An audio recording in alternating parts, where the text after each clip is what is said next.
Deu, né? Ok, estamos gravando. Então, muito bem, pessoal. Essa é a nossa última aula síncrona de estrutura da matéria, tá bom? Referente ao tópico 11. Então, vou compartilhar aqui a minha tela com vocês, só para recapitular esse aspecto, né?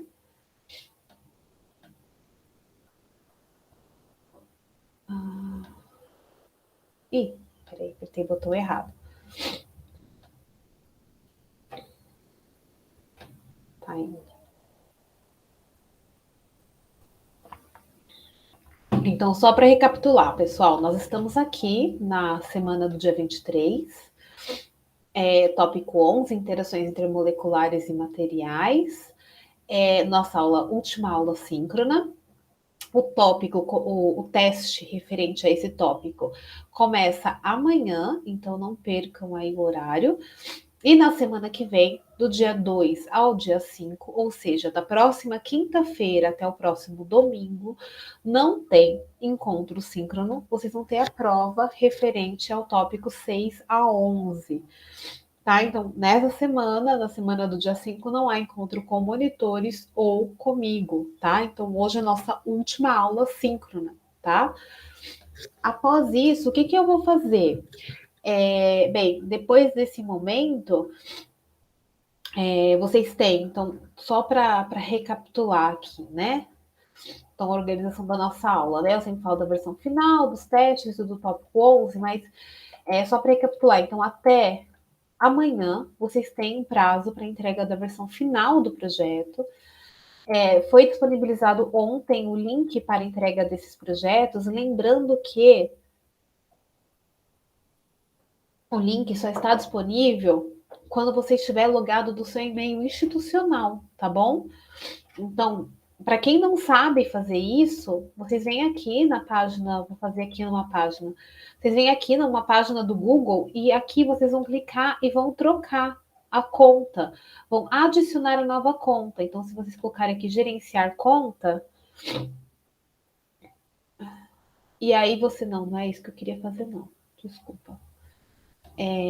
Então, aqui vocês trocam a conta, né? Então, aqui vocês podem adicionar uma nova conta e aí vocês colocam o login e a senha do seu e-mail institucional. Com isso, vocês conseguem acesso ao link que eu mandei para vocês do Google Drive, tá? Por uma conta que não seja institucional, ele não vai estar disponível e aqueles que pedirem autorização eu não ofereço, tá bom? Só mesmo através do e-mail institucional. Então, vocês vão fazer essa entrega até amanhã. A partir de amanhã vocês vão fazer, ou se não me engano, a partir de hoje à noite já deve abrir o último teste. Então, ao longo da semana que vem eu vou dar o feedback dos projetos. Vocês vão fazer, também vou passar algumas informações, né? Estrutura da matéria, que a gente chama de Festival de Estrutura da Matéria, onde todos os alunos que cursaram a disciplina podem postar os seus projetos e para que todos vejam, né? Você pode ver de todo mundo que participou dessa disciplina, dessa oferta, e eu vou selecionar os melhores projetos para que eles sejam disponibilizados nos canais oficiais da universidade. Então, por exemplo, se eu selecionar um podcast muito bom, esse podcast será tocado na rádio da UFABC. Uma postagem muito legal pode ser postada no Instagram do Guia dos Entusiastas da Ciência e assim por diante, ou no Facebook da UFABC. O vídeo também pode ser disponibilizado no Guia dos Entusiastas da Ciência, nos canais da pós-graduação. Então, os melhores projetos serão selecionados para esse tipo de para serem oferecidos aí no Festival da Estrutura da Matéria e também para ser disponibilizado nos canais oficiais da UFABC, tá bom? Então, lembrando, amanhã começa o último teste, até amanhã a data para entrega da versão final do projeto, semana que vem vocês fazem a última prova. Ao longo da semana que vem, eu vou mandar uma série de notícias com algumas informações importantes, né? Então, entre elas, vocês vão me enviar informações a respeito daqueles que desejam fazer a prova substitutiva, tá? Então, analisando aqui no mapa de atividades, vocês vão ver que a prova substitutiva é do dia 6 ao dia 9, logo após a finalização da P2, tá? Então, aqueles que forem fazer a substitutiva, eu vou solicitar que me envie a informação para que eu possa abrir a sub para vocês, tá bom? E por fim, a recuperação vai ser oferecida somente para aqueles que tiverem forem elegíveis para tal, ou seja, que tenham nota entre D e F, média final entre D e F. Então é por essa razão que eu vou disponibilizar o conceito final aí do projeto até a semana que vem, até o início aí da P2, tá bom? Alguém tem alguma dúvida com relação a essas informações sobre a entrega da versão final do projeto, sobre sub, REC, P2, enfim, alguém quer tirar alguma dúvida com relação a essas coisas?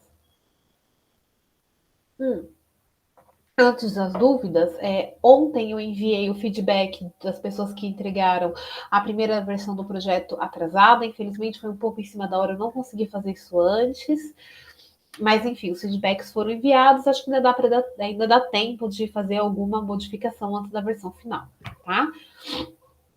Agora sim, alguém tem alguma dúvida que queira fazer com relação à entrega da versão final do projeto, a P2, a sub, recuperação, alguma coisa do gênero?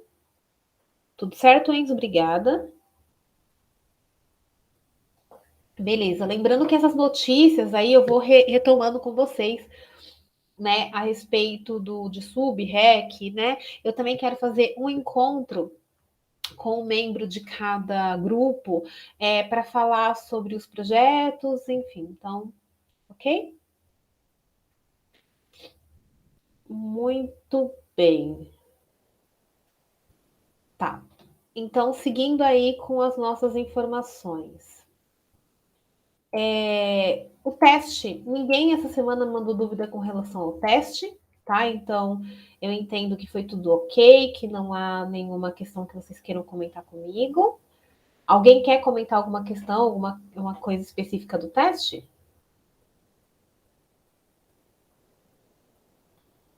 Não? Eu falei para vocês que vocês deveriam, ao longo da semana, me enviar dúvidas sobre a teoria do orbital molecular. Ninguém me enviou dúvida. Novamente, eu continuo preocupada com vocês com relação a isso, porque é um tópico pesado. Mas, ainda assim, eu recebi uma dúvida sobre a teoria da ligação de valência, que é uma pergunta muito pertinente, muito interessante. Então, eu vou trazê-la aqui para vocês, para a gente discutir, tá? Antes disso, deixa eu começar a dúvida aqui, porque eu notei que eu preparei alguns slides, né, com esquemas e desenhos relacionados à dúvida específica do colega, mas faltou falar algumas coisas. Então, vamos começar lá com a dúvida dele. Esse colega, ele fez um teste que caía a seguinte pergunta, né? Ele tinha a molécula de SF4 e era solicitado para ele para dizer qual é a hibridização, quais são os orbitais híbridos que dão origem a essa molécula. Muito bem. Como é que a gente descobre isso? A primeira coisa é fazer a estrutura de Lewis, certo? A estrutura de Lewis, ela é a distribuição dos elétrons da camada de valência pela molécula. Enxofre tem 6 elétrons na camada de valência, flúor tem 7 elétrons na camada de valência, como são 4 flúores, dá um total de 28 elétrons, somando tudo eu tenho 34 elétrons para serem distribuídos. O átomo central é aquele menos eletronegativo, cada flúor só pode fazer necessariamente 8 ligações, então eu já tenho ao redor dele 7 elétrons, né, da camada de valência do flúor, e ele pode compartilhar um elétron com o enxofre. Então, se cada flúor fizer isso, nós temos todos os flúores com o octeto completo, né? Lembrando que o flúor só pode fazer uma ligação e ele comporta 8 elétrons. Então, cada flúor só pode fazer uma ligação química, cada flúor fica com um octeto completo, 4 vezes 8 dá 32, os 2 elétrons que sobram ficam em cima do enxofre. Se a gente for utilizar o modelo de VSPR, o que a gente tem que levar em consideração? Né, a repulsão dos pares de elétrons da camada de valência. Que eu tenho 5 pares de elétrons a considerar. sendo 4 pares ligados e um par isolado. Pensando nisso, a geometria preferencial seria aquela bipirâmide trigonal, tá? Deixa eu pegar um desenho pronto da bipirâmide trigonal, porque eu realmente desenho bem mal, né? Aí eu pego uma imagem dela pronta e aí fica mais fácil de vocês entenderem, né? Do que vocês terem que lidar com o meu. Usar muito a imaginação para entender o meu desenho. Então, a bipirâmide trigonal seria isso daqui, tá? Então, eu tenho que colocar esses 5 pares de elétrons nessas 5 posições. Lembrando que o elemento central aqui da brincadeira é o enxofre, certo? Então, o enxofre está aqui no meio e eu tenho que posicionar os flúors e os pares de elétrons nessas outras posições. Só que o que eu tenho que levar em consideração nesse ponto? Bem, onde o par de. Aqui eu tenho dois tipos de ligação diferentes. Eu tenho essa ligação entre a ligação, a posição axial e a posição aqui equatorial, que forma um ângulo de 90 graus, e entre as posições equatoriais eu tenho a formação de um ângulo de 180 graus. Isso significa que onde eu vou colocar esse par de elétrons isolados vai fazer diferença, tá? Lembrando que o par de elétrons isolados ele sofre mais repulsão do que os ligados. Então, eu tenho que colocar ele numa posição onde a repulsão seja mínima. Se eu colocar ele numa posição como essa ou essa, ele vai sentir a repulsão de 3 átomos de flúor a um ângulo de 90 graus. Ao passo que, se eu colocar ele nessa posição, ele vai sentir a repulsão de 2 a 90 e 2 a 180. Então, essa é uma posição um pouco mais favorável. Então, um par de elétrons livres vão ficar nessa posição e cada flúor vai ocupar essa posição. Então, esse é o arranjo de elétrons, tá? Isso significa que o arranjo molecular vai ser o estilo gangorra, que é isso aqui, tá? Então, vai formar uma gangorra. Deixa eu girar ela para manter, né, o que a gente fez ali, tá? Então, no caso, o par de elétrons isolado aqui, né? Ele é suprimido da geometria molecular, e aí eu tenho o enxofre e os 4 flúores aqui formando uma gangorra. Muito bem. Qual seria a hibridização desse cara? Se eu pensar na configuração eletrônica do enxofre, a configuração eletrônica dele é 1s2, 2s2, 2p2, tá? Então, o modelo prevê a distribuição, 2p4. A distribuição eletrônica dele prevê a ligação dos elétrons à camada de valência, ou seja, do nível 2. Então, eu tenho 2 elétrons no orbital 2s e 4 elétrons no orbital 2p. 1, 2, 3, 4. Muito bem. Agora vamos pensar nesses orbitais. Desculpa, não é 2, né?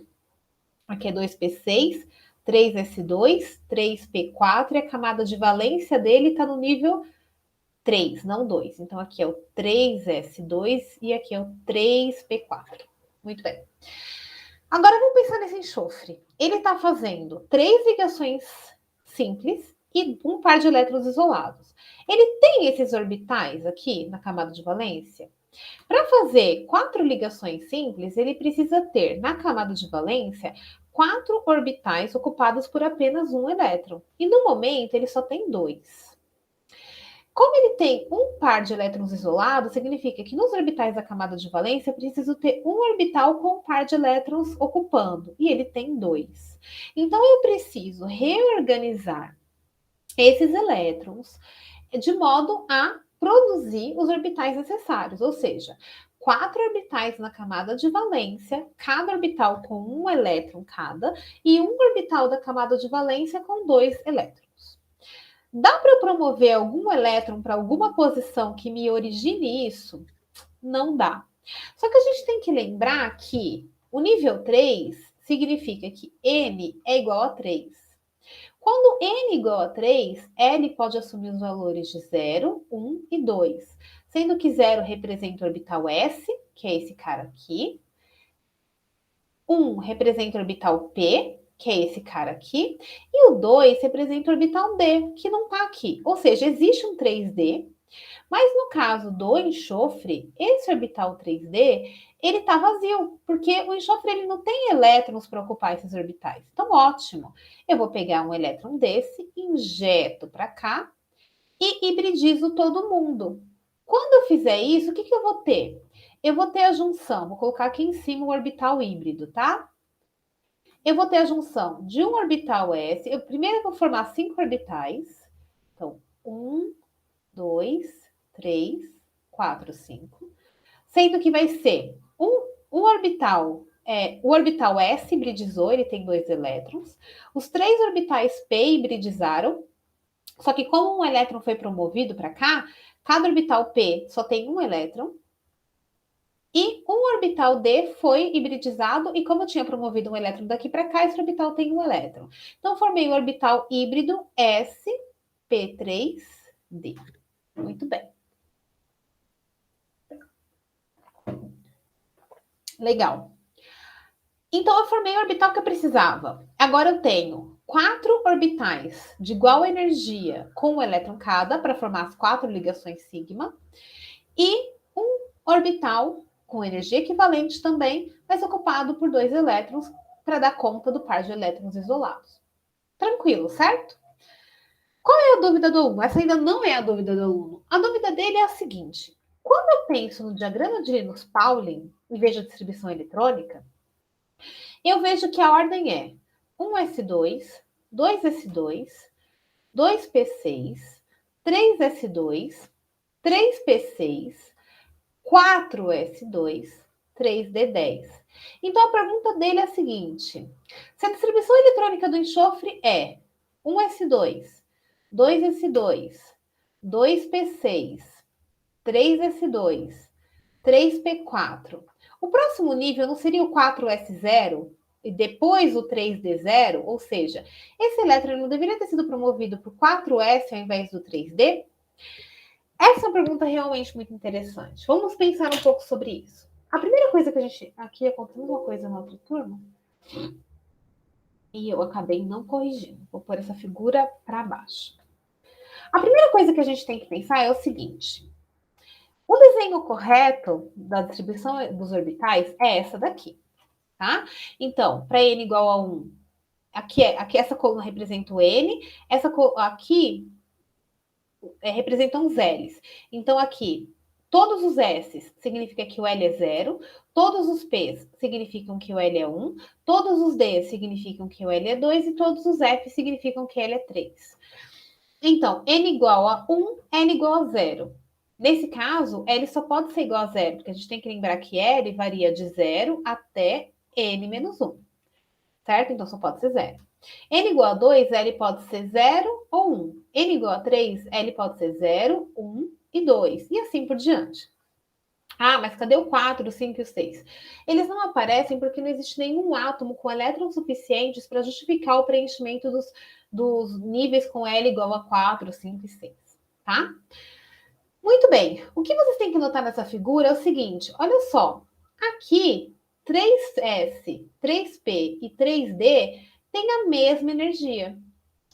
2S, 2P tem a mesma energia. 4S, 4P, 4D e 4F tem a mesma energia. Por que isso está acontecendo? Porque esses orbitais, eles estão vazios. Isso daqui que acontece no diagrama de Linus-Pauling, ele passa a acontecer quando os elétrons começam a ser ocupados por elétrons. E por que isso acontece? Eu coloquei... Aí, o que acontece? Isso daqui, ele deixa de ter essa estrutura degenerada, ou seja, a mesma energia, e passa a ter uma quebra de degenerescência, tá? Isso aqui acontece por causa de um efeito que está no outro slide que eu vou pegar, que são 2 efeitos, na verdade, que a gente tem que entender. O efeito de blindagem e o efeito de repulsão. A hora que eu começo a colocar elétrons nos orbitais, o que acontecem 2 coisas. Vamos pensar nessa camada mais interna. Para cada elétron na camada, eu tenho um próton no núcleo. Então, um próton atrai um elétron com a força de um próton para um elétron. Quando eu começo a colocar elétrons na camada mais externa, então aqui vocês estão vendo 5 elétrons. Significa que tem 5 prótons no núcleo. Um próton para cada elétron. Acontece que esses elétrons mais externos, eles têm na frente deles uma barreira de elétrons, que também vai sentir o núcleo. Esses 5 prótons, eles não distinguem elétrons, não é como se eles tivessem um endereço. Ah, o próton 1 só sente o elétron 1, o próton 2 só sente o elétron 2 e assim por diante. O próton, cada próton vai sentir toda a carga negativa. Ou seja, esses prótons no núcleo, eles vão ter uma atração pelos elétrons mais próximos e uma atração menor pelos elétrons mais externos. Por quê? Porque parte da capacidade de atração eletrostática dele foi consumida, entre aspas, atraindo os elétrons da camada mais interna. E isso vai aumentando com a distância, tá? Então, quanto mais distante um elétron está, menos ele sente a atração do núcleo. Esse daqui é o efeito que a gente chama de blindagem, ou seja, os elétrons das camadas mais internas blindam a atração do núcleo sobre os elétrons da camada mais externa. E o outro efeito, como eu disse, é repulsão. O elétron da camada mais externa começa a sentir repulsão pelos elétrons da camada mais interna. Tá? Isso também causa uma modificação da energia do orbital. E são esses dois efeitos que fazem com que esses orbitais aqui, que tinham antes as mesmas energias, passem a ter energias distintas, como é mostrado no diagrama de Linus-Pauling. Então, a degenerescência é quebrada e eu tenho isso. O 2s com energia menor que o 2p, o 3s com energia menor que 3p, com energia menor que o 4d. Mas por que o 4s salta daqui para cá? Por que ele vem aqui para o meio? Aí tem relação a um terceiro efeito, que é o efeito da penetração no orbital. O que isso significa? A gente tem aqui uma figura que mostra a função de onda radial do orbital. A densidade de probabilidade, da densidade da parte radial da função de onda do orbital 4s e 3d. Se vocês observarem a máxima densidade de probabilidade do 3D, está variando daqui até aqui. Praticamente quase nenhuma probabilidade de encontrar ele muito próximo ao núcleo. Agora, olhe como é a forma do orbital 4s. Veja que a região de maior intensidade está aqui, mais distante do que o 3D, mas ele tem algumas regiões de menor intensidade com probabilidade de encontrar um elétron mais próximo do que aquela prevista para o 3D. É isso daqui que faz com que ele salte para cá e fique com menos energia do 3D. Porém, é importante notar que isso acontece quando eu começo a preencher esses orbitais com elétrons. Até então, até eu começar a colocar elétrons, o 4s tem a mesma energia que o 4d, que é superior ao 3d. Então, o que está acontecendo no enxofre? No enxofre, eu comecei a preencher aqui, eu quebrei a degenerescência. Comecei a preencher aqui, eu quebrei a degenerescência. E aí o 3D ficou com energia maior. Mas eu ainda não coloquei elétrons no 4S. Então, o 4S ainda está aqui em cima. É por essa razão que na hora de hibridizar, eu salto para o 3D e não para o 4S. Porque até esse momento, quando ninguém está preenchido com elétrons, o 4S ainda tem energia maior que o 3D, como é previsto nessa figura. Tá? Porque até então eu não coloquei, eu tô com isso daqui semi-preenchido. Eu ainda não preenchi isso completamente para poder escolher entre esse e esse. Então, nesse momento, esses orbitais, esse orbital aqui ainda não quebrou a degenerescência, logo o 3D ainda é mais baixo. E quando eu faço a promoção de elétrons, note, uma coisa é eu promover o elétron daqui para cá. Outra coisa é eu completar aqui com 6 elétrons e ter um sétimo para colocar aqui. Por que isso é diferente? Por causa da questão da repulsão. Tá? No momento em que eu tiro um elétron daqui e jogo para cá, eu diminuo a repulsão no 3p em relação ao 3p, e isso faz com que esse 3d tenha energia menor também, tá? Então não é uma questão trivial, mas o que vocês têm que notar? Quando estiver preenchendo os orbitais eletrônicos, eu vou pegar o diagrama de Linus-Pauling. Quando eu estiver fazendo hibridizações, eu levo em consideração essa situação aqui. Tá? Porque os orbitais eles estão vazios até o momento de eu promover eles. Tá bom? Eu acho que o aluno que tirou essa dúvida, que tinha essa dúvida, não está aqui, mas deu para entender esse ponto. Isso aqui é uma diferenciação bastante importante, tá? Eu acho que não foi comentado na aula, então vocês conseguiram captar aí a ideia? Alguém quer comentar alguma coisa? Alguma dúvida?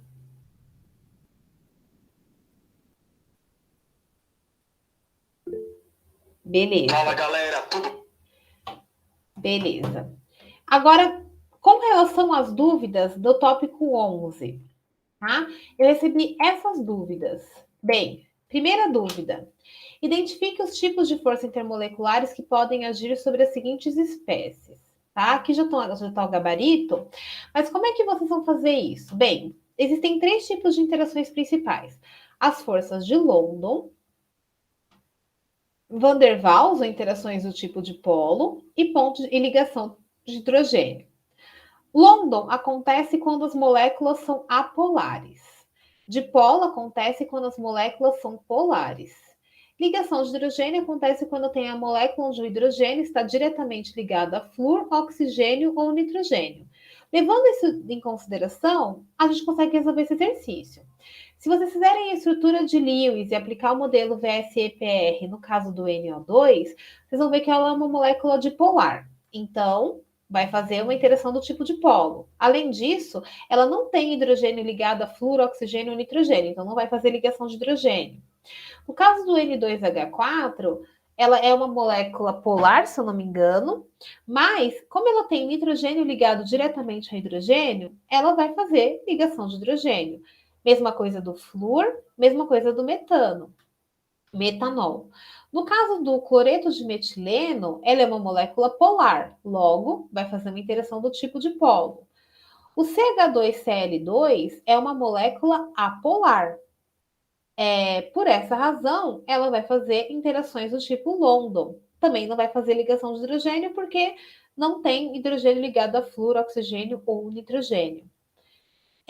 O CH3, o CHCl3 é uma molécula polar, que não forma ponto de hidrogênio, então vai ser interação do tipo dipolo. E o CCl4 é uma molécula apolar, então só pode fazer ligação de London. É bem simples assim mesmo, tá? Eu não sei se alguém estava com essa dúvida também, então a ideia é essa.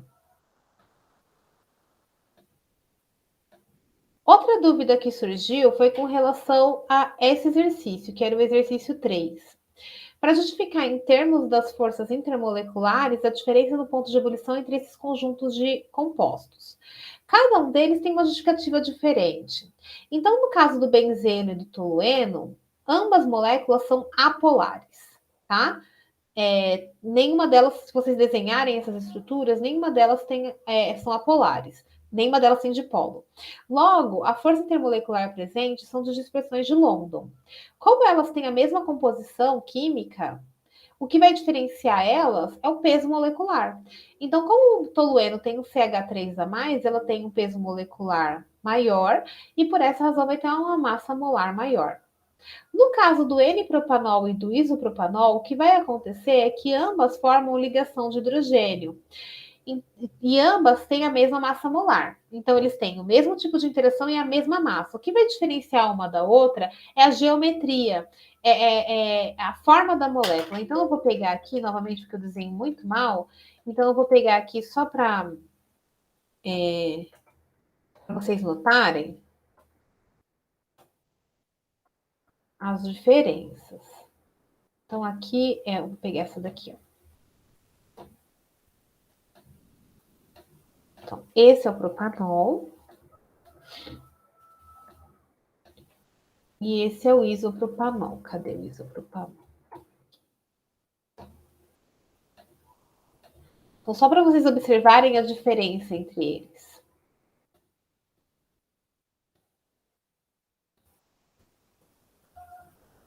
Então, olha só. Propanol e isopropanol. Ao redor de cada carbono, eu tenho uma hibridização do tipo sp2. Então, todos os carbonos são tetraédricos. Essa molécula acaba tendo uma geometria mais linear. Então, essa hidroxila fica mais exposta para interagir com a hidroxila vizinha. Ao passo que essa molécula acaba tendo uma geometria menos linear. Então, a aproximação de outra molécula com essa geometria esquisita fica dificultada. Então, aqui você tem um efeito estérico envolvido, tá?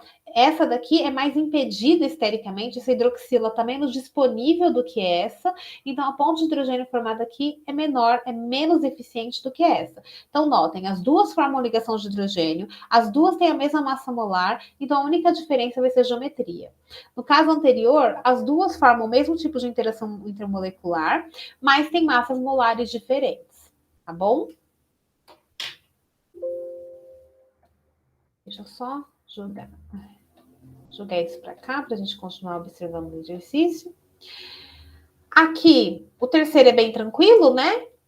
Esse cara faz ligação de hidrogênio e esse não. Então, são duas moléculas polares, as duas formariam interação do tipo dipolo, mas essa daqui forma ponto de hidrogênio, que é mais forte do que a dipolo, então essa daqui tem ponto de ebulição maior.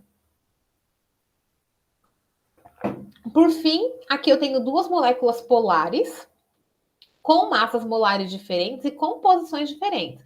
A massa molar desse é maior do que esse. Seria uma primeira justificativa para a diferença do ponto de ebulição. A segunda justificativa é o raio. As forças de London, elas dependem muito da polarizabilidade da nuvem eletrônica, ou seja, quanto maior o raio, mais móvel é a nuvem eletrônica de um átomo. Como o raio do silício é maior do que o raio do carbono, ele é mais polarizável do que o carbono, que faz com que as interações do tipo de London que ele sofre sejam mais eficientes do que esse. Ok?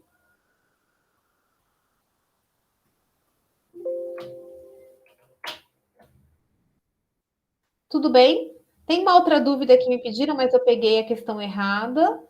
Eu queria saber se vocês querem me perguntar alguma outra coisa. Foram essas as dúvidas que eu recebi. E eu queria saber se vocês querem perguntar alguma outra coisa para mim.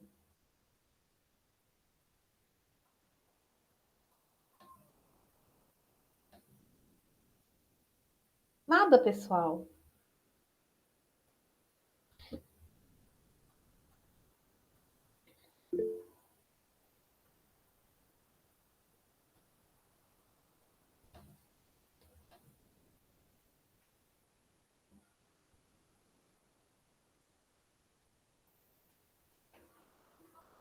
Ressonância localizada e deslocalizada, eu não conheço isso, não.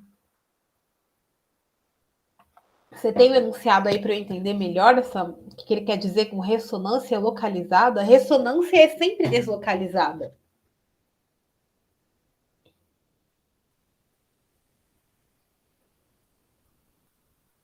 Tá.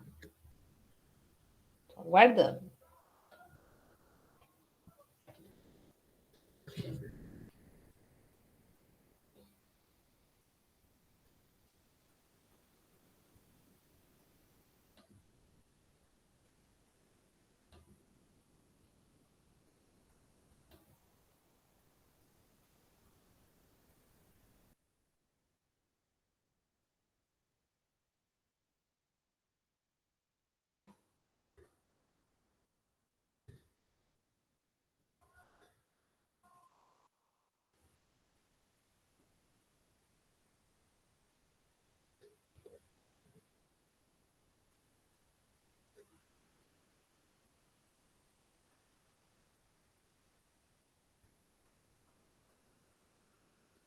Enquanto ele procura, alguém quer tirar alguma outra dúvida?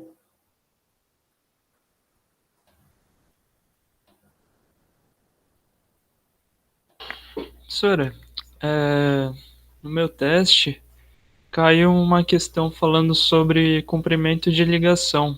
Certo.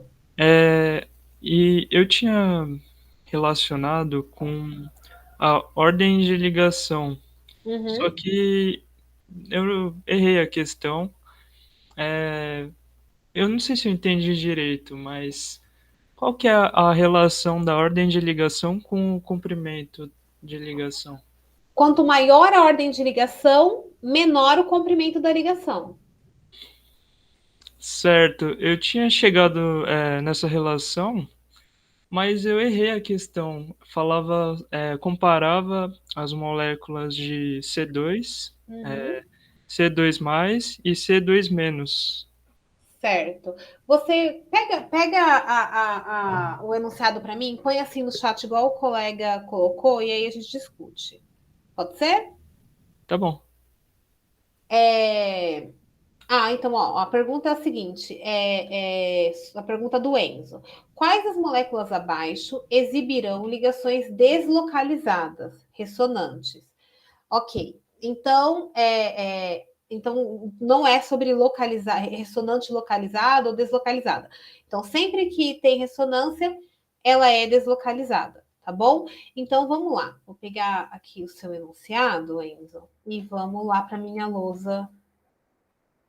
Vamos lá. Primeira coisa que você vai fazer para resolver esse exercício é fazer uma estrutura de Lewis, certo? Então, vamos lá. Estrutura de Lewis do SO3.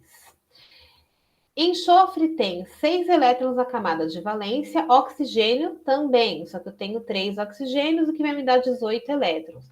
18 mais 6 dão 24 elétrons. Então, eu tenho que organizar 24 elétrons, de modo que cada oxigênio tenha 8 elétrons, e o enxofre tem que ser o elemento central, porque ele é o menos eletronegativo. Então, vamos lá. Enxofre é o elemento central, eu tenho os oxigênios aqui, certo? E eu vou desenhar, colocar os elétrons aí em cima de cada ligação. Então, por exemplo, oi. Você não está transmitindo a tela. Poxa, aí ficou chato, né? Peraí. Aí vocês vão ter que usar muita imaginação, não é pouco. Aí é usar a imaginação com força. Então tá. Então até aí tudo bem, né? Deixa eu só pegar uma cola aqui para não falar besteira para vocês.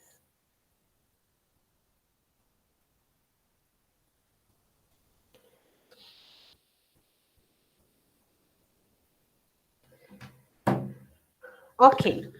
Bem, vamos imaginar como é que a gente pode distribuir esses 24 elétrons, né? Uma alternativa para a gente fazer isso seria fazer uma ligação dupla entre enxofre e oxigênio, e aí o oxigênio ficaria com 8 elétrons, já demos conta de 8, e duas ligações simples com cada oxigênio, completando o octeto dos oxigênios. Certo? E aí sobra um par de elétrons. Então, olha só, cada oxigênio tem 8, tá? E o enxofre tem 2, 4, 6, 8, 10. Enxofre pode estender o octeto, a gente sabe disso, porque ele tem 3D vazio, pode fazer a hibridização que a gente acabou de conversar, certo? E aí eu tenho 8, 16, é isso, né? 1, 2, 3, 4, 5, 6, 7, 8, 9, 10, 11, 12, 13, 14, 16, 17, 18, 19, 20, 21, 22, 23, 24. Fiz conta errada aqui. 25, 26. Pam, pam, pam. Eu acho que...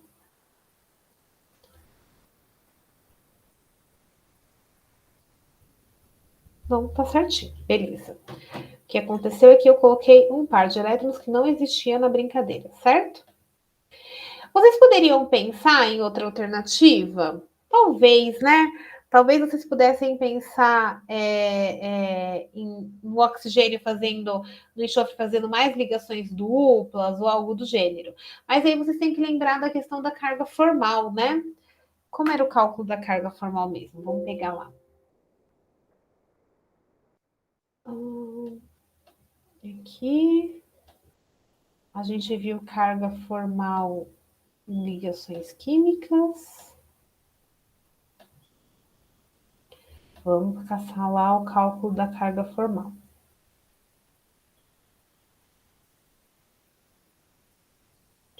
Aqui. Então, para a carga de formal, a gente coloca o número de elétrons da camada de valência, menos o número de elétrons ligados, menos metade do número de elétrons compartilhados. Então, vamos calcular aqui as cargas formais. Então, se a gente calcular para esse oxigênio aqui, a carga formal dele vai ser número de elétrons da camada de valência 6, número de elétrons livres 6, número de elétrons compartilhados 2 dividido por 2. Então, ele vai ter uma carga formal de menos 1. Então, esse vai ter carga formal de menos 1, esse daqui vai ter carga formal de menos 1, que são iguais. Opa, não são não. Peraí.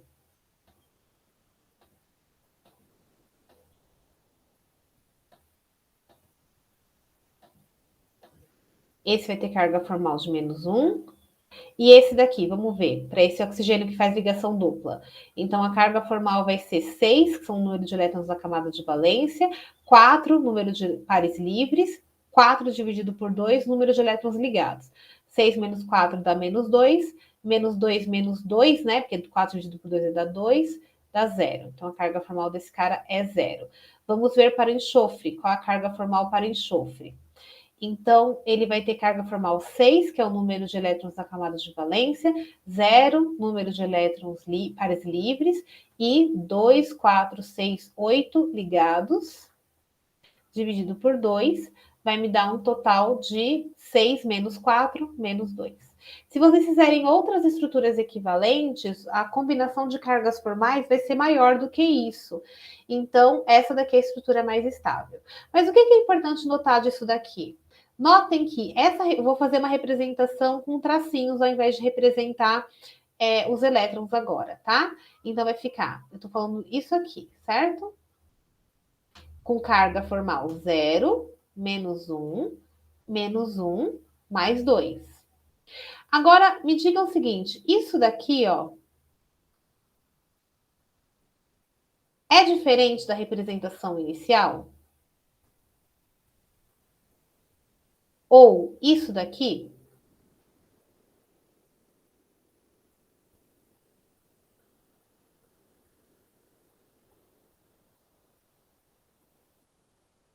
Notem que essas três representações aqui, elas são equivalentes. Por quê? Os oxigênios estão nas mesmas posições, o número de ligações simples e duplas é a mesma, a carga formal é a mesma. Ou seja, formalmente falando, essa ligação dupla poderia estar entre qualquer oxigênio e enxofre. Então, na verdade, o que vai acontecer é uma combinação das três possibilidades. Então, isso daí está em uma estrutura de ressonância. Então, como é que você define se esses elétrons eles estão localizados ou não? Você verifica se essa ligação dupla pode estar em outra posição, de modo a você manter as cargas formais. Vamos dar uma olhada em outro exemplo.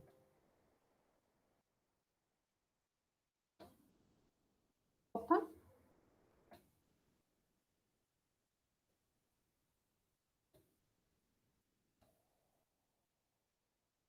Vamos dar uma olhada, por exemplo, no H2COH. Então, nesse cara aqui. Então, eu tenho o hidrogênio com o elétron na camada de valência vezes 2, o carbono com 4 elétrons na camada de valência e o oxigênio com 6 elétrons na camada de valência. Somando tudo, eu tenho 12 elétrons para distribuir. Esses caras aqui, eles são muito bonitinhos, eles não estendem o octeto, o hidrogênio só faz 2 ligações. Então, o carbono, o hidrogênio tem que ser terminal, ele só vai poder fazer uma ligação com o carbono e formar o dubleto, né? Completar o dubleto. E agora eu preciso de 4 elétrons a mais para o carbono. E aí eu vou fazer então 2 ligações, uma ligação dupla aqui, colocar 2 elétrons e é isso. Tá? Então, notem, eu tenho uma ligação dupla aqui, tá? Eu poderia fazer uma ligação dupla entre o carbono e o hidrogênio? Não, porque o hidrogênio, ele só faz... só pode fazer ligação simples. Então, eu não tenho outra possibilidade para essa ligação dupla. É impossível ela estar em outro lugar. Então, eu não tenho ligação deslocalizada nesse caso. Então, nesse caso, a ligação é deslocalizada por quê? Porque eu faço uma ligação dupla que pode estar em qualquer posição, dando origem a uma molécula equivalente. Nesse caso, eu não tenho como colocar a ligação dupla em outra posição. E aí, eu deixo para vocês fazerem um SO3 2- para ver como é que vai ficar isso, tá? Mas a ideia é essa. Tudo bem? Eu esclareci a sua dúvida, Enzo? Beleza. Agora, qual era a outra dúvida que tinham me pedido lá sobre esse, Vinícius? Beleza. Vamos lá.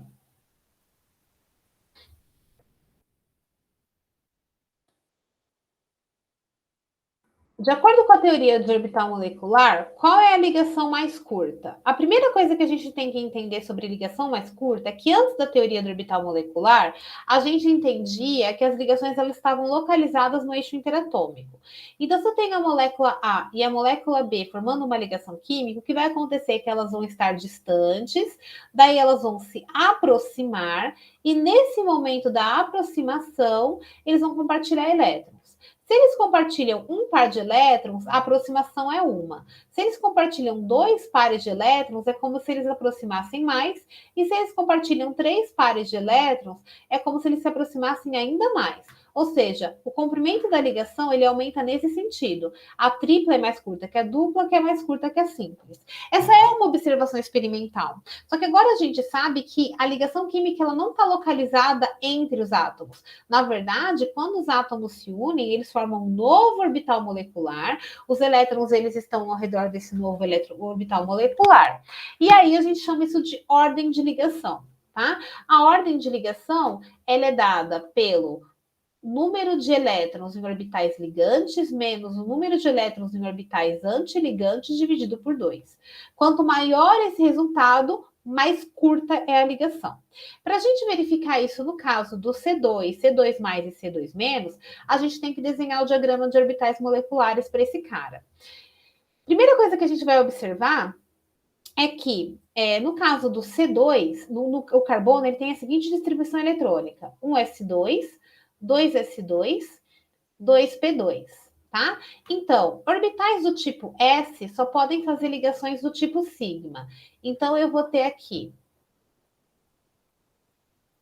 no caso do orbital 1s dos carbonos, um orbital sigma ligante e um orbital sigma antiligante. Para o orbital 2s, eu vou ter também um sigma ligante e um sigma antiligante. E no caso do orbital 2p, que são formados por 3 orbitais, eu vou ter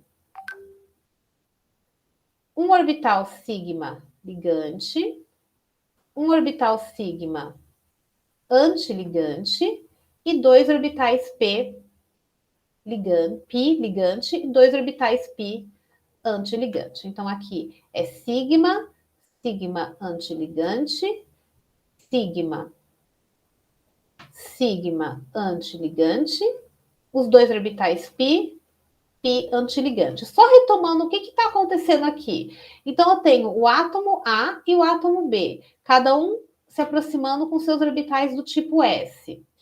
Se esses orbitais interferem nessas funções de onda, sofrem uma interferência construtiva, ou seja, as funções de onda estão com o mesmo sinal, elas dão origem a um novo orbital que está descrito em cima da molécula inteira.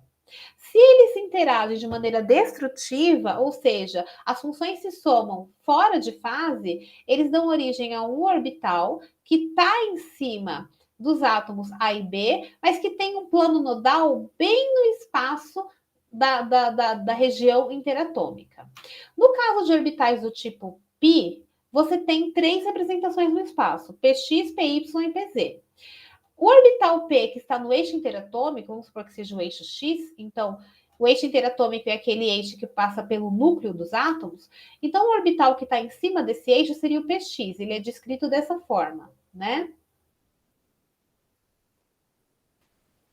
Se essas duas funções aqui se somam de maneira construtiva, o resultado vai ser um orbital sigma ligante, com um rabichinho aqui, que está descrito em cima de toda a molécula. Se eles então vai dar uma origem daqui seria o sigma ligante, aqui seria o sigma antiligante. E se eles interagem de maneira os sinais estarem opostos, eles vão formar um plano nodal aqui, um rabichinho, aqui um rabichinho, aqui seria o A, aqui seria o B, e aqui você tem uma região de probabilidade nula de encontrar o elétron, esse seria o π antiligante. E por que eu formo... desculpa, esse seria o sigma antiligante e o sigma ligante. E como é que seria o orbital P? Deixa eu desenhar desse lado aqui. Bem, então falei para vocês que o eixo interatômico seria o X, que passaria pelos núcleos dos dois átomos. Então, por exemplo, eu teria o Y aqui, certo? Então, aqui eu teria o PY de um com o PY do outro. Se eles interagem lateralmente entre si com orbitais com a mesma função, então eles vão se sobrepor, formando dois lobos aqui entre os orbitais A e B, tá? Isso daqui seria um π ligante.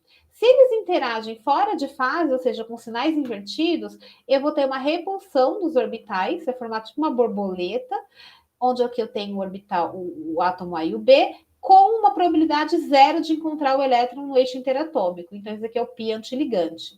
Como eu tenho eixo Y e o eixo Z perpendicular ao eixo X, que seria o eixo interatômico, então eu formo dois orbitais π ligantes e dois π antiligantes. Então, aqui está a origem dos dois orbitais π ligante e dois antiligantes. Até aí, tá tudo bem? Até aí, beleza. Até aí, beleza. Agora vamos colocar elétrons nesses caras para entender a ordem de ligação, que é o problema de fato, né? Vou mudar de cor para a gente entender um pouquinho melhor. Vamos pensar então no caso do C2.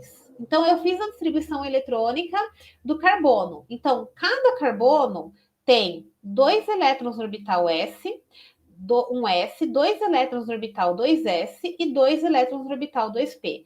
Cada carbono, tá? Então, essa parte aqui de fora representam os orbitais atômicos. E aqui no meio eu tenho o orbital molecular. Então, no orbital molecular, nesse centro, eu vou colocar os elétrons que cada átomo forneceu para a ligação química. Então, aqui eu preciso posicionar 4 elétrons. Como é que eu faço o preenchimento? Sempre de menor energia para maior energia, evitando emparelhamento quando possível. Então, vamos colocar esses 4 elétrons nesses novos orbitais. Vou colocar um elétron aqui, o segundo obrigatoriamente tem que emparelhar aqui. O terceiro elétron vem aqui, o quarto obrigatoriamente tem que emparelhar aqui. Vamos agora colocar os 4 elétrons dos dois orbitais S nos novos orbitais moleculares. Então, o primeiro aqui, o segundo emparelha, o primeiro aqui, o segundo emparelha. Agora, nos orbitais 2P, eu tenho 2 elétrons daqui, mais 2 elétrons daqui, 4. Então, vamos colocar 4 elétrons nos novos orbitais moleculares. Então, um elétron aqui, 2 aqui, tem que emparelhar, 3 aqui e o quarto. O quarto eu não preciso emparelhar. Eu tenho um outro orbital vazio de igual energia. Então, vai ficar assim, certo? Muito bem. Vamos calcular, então, a ordem de ligação do C2. Vai ser o número de elétrons em orbitais ligantes. Então, eu tenho 2, 4, 6, 8. Número de elétrons em orbitais antiligantes. 2, 4. 8 menos 4, 4, dividido por 2, 2. Beleza? Até aí, tudo bem? Ah, professora, eu errei aí. O que você fez de errado? No 2P, quando eu fui fazer a distribuição, né, o emparelhamento, eu tinha colocado no subnível, na ligação π, só um tracinho ao invés de dois, e aí o emparelhamento ficou errado, e aí provavelmente a ordem de ligação deu errado para os outros. Pode ser, pode ser. Mas vamos fazer os outros de qualquer forma? Eu vou fazer aqui em cima para vocês perceberem as diferenças. Vou mudar de cor. O C2+, o que significa esse C2+? Significa que são 2 carbonos que perderam um elétron. Se eles perderam um elétron, eles ficam com um próton a mais no núcleo, por isso que a carga é positiva. Ou seja, eu tenho a mesma distribuição eletrônica de orbital molecular, mas um elétron sumiu. Ele foi perdido depois que a ligação foi formada. Então, a ordem de ligação do C2+, vai ser agora Número de elétrons em orbitais ligantes: 2, 4, 6, 7. Número de elétrons em orbitais antiligantes: 2, 4. Dividido por 2. 7 menos 4 dá 3. 3 dividido por 2, uma ordem de ligação 1,5. O que vai ser uma ligação mais curta? Uma ligação com ordem de ligação 2 ou 1,5? Qual vai ser mais curta? A mais curta vai ser a que tiver a. Calma. A ordem de ligação maior. Logo, essa é a mais curta, certo? Certo. Ok, agora vamos para o C2-. O C2- é um C2 que ganhou um elétron. Então, vamos voltar para o C2. O C2 tinha um elétron aqui, certo? E agora ele ganhou um elétron. Esse elétron... Opa, fiz errado. Ele ganhou um elétron extra. A molécula ganhou um elétron extra. Para onde esse elétron vai? Agora não tem o que fazer, eu tenho que emparelhar, certo? Então, vou emparelhar aqui. Vamos calcular a ordem de ligação do C2-. Número de elétrons em orbitais ligantes: 2, 4, 6, 8, 9. Número de elétrons em orbitais antiligantes: 2, 4. Dividido por 2. 9 menos 4, 5. 5 dividido por 2, 2,5. Quem tem a maior ordem de ligação? O C2-, o C2 ou o C2+? É, o C2-. Exatamente. Então, a ordem de ligação fica, né? Então, o comprimento da ligação fica. Se eu fizer aí a ordem crescente, tá? Então, aqui o comprimento de ligação aumenta nesse sentido. Então, o maior comprimento de ligação é o do C2+, que tem uma ordem de ligação 1,5. Depois, o C2, que tem uma ordem de ligação 2. E depois, o C2-, que tem uma ordem de ligação 2,5. Beleza? Ah, entendi. É, eu tinha errado na parte do emparelhamento mesmo. Legal. Então, agora deu para entender. Esse é um exercício típico de prova, viu? Eu esperaria algo assim caindo na prova. Mas eu quero que vocês notem que eu fiz a configuração eletrônica do C2 e na hora de colocar ou remover elétrons, eu coloquei e removi elétrons no orbital molecular, não no orbital atômico, tá? Isso é importante, porque se eu remover ou adicionar um elétron para cada carbono, vai dar errado, né? Então, notem que a carga que está aparecendo no enunciado é a carga da molécula e não a carga de cada átomo. Então, vocês vão fazer a distribuição eletrônica como se os átomos estivessem neutros, com seus elétrons de valência todos completos. E aí, na hora de tirar ou remover elétrons, eu tiro ou removo do orbital molecular. Isso é muito importante, tá bom? Ah, eu errei essa parte também porque eu tinha considerado como se fosse uma carga de cada átomo, mas é a carga da molécula. É da molécula, exatamente, tá? É. Cuidado aí nesse erro. Faça a distribuição, por exemplo, se cair O2, O2-, O2+, que é uma pergunta bastante clássica também, faça a distribuição eletrônica do O2 neutro e a partir do neutro, vocês removem elétrons dos orbitais moleculares, tá? Isso daí é uma fonte de erro bastante clássica, na verdade, tá? É que vocês têm que virar uma chavinha, né? De que os átomos deixaram de existir, agora você tem uma molécula. Então, o que descreve a molécula é o orbital molecular e não mais o atômico, tá? Alguém tem mais alguma dúvida?